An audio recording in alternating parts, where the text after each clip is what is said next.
कोयल से सीखें जीवन का अमूल्य ज्ञान, जानिए क्या है वाणी का महत्व। चाणक्य नीति को ज्ञान का सागर कहा गया है। ऐसा इसलिए क्योंकि जीवन में सफलता प्राप्त करने के लिए आचार्य चाणक्य के इन नीतियों बहुत ही उपयोगी माना जाता है।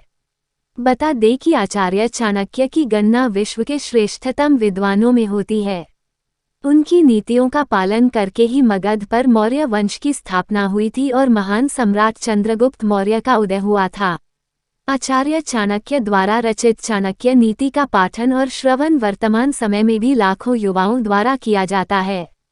उन्होंने अपनी नीतियों में व्यवहार, धन, रणनीति व राजनीति के साथ साथ वाणी को भी बहुत महत्व दिया है।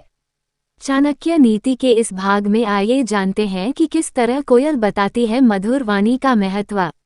अर्थात एक कोयल तब तक मौन रहकर समय बिताती है जब तक उसके कंठ से मधुर स्वर नहीं निकलते हैं। यही वाणी सबको प्रिय भी है, इसलिए जब भी बोले तो मधुर बोलें। कड़वा बोलने से बेहतर मूक रहना ही एक अच्छा विकल्प है। आचार्य चाणक्य इस नीति के माध्यम से कोयल का उदाहरण देते हुए बता रहे हैं कि व्यक्ति की वाणी का प्रभाव किस तरह से जीवन पर पड़ता है।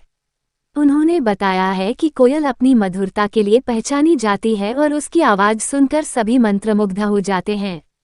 लेकिन ये कम लोग जानते हैं कि जब तक कोयल अपनी प्रख्यात मधुर स्वर के लिए कंठ को तैयार नहीं कर लेती है, तब तक वह मौन अवस्था में होती है। इसी प्रकार मनुष्य को भी केवल मुख से मधुर वचनों का प्रयोग करना चाहिए। ऐसा इसलिए क्योंकि मधुरता से समाज में प्रेम बढ़ता है और सभी लोगों में सद्भाव की भावना उत्पन्न होती है। वहीं जिस व्यक्ति के कंठ से केवल कड़वाहट के स्वर निकलते हैं, उन्हें हर स्थिति में शांत रहना चाहिए, क्योंकि इससे न केवल शत्रु बढ़ते हैं बल्कि समाज में भी व्यक्ति का स्तर नीचे हो जाता है। इसलिए कम बोलें, लेकिन मधुर वचनों का ही प्रयोग करें।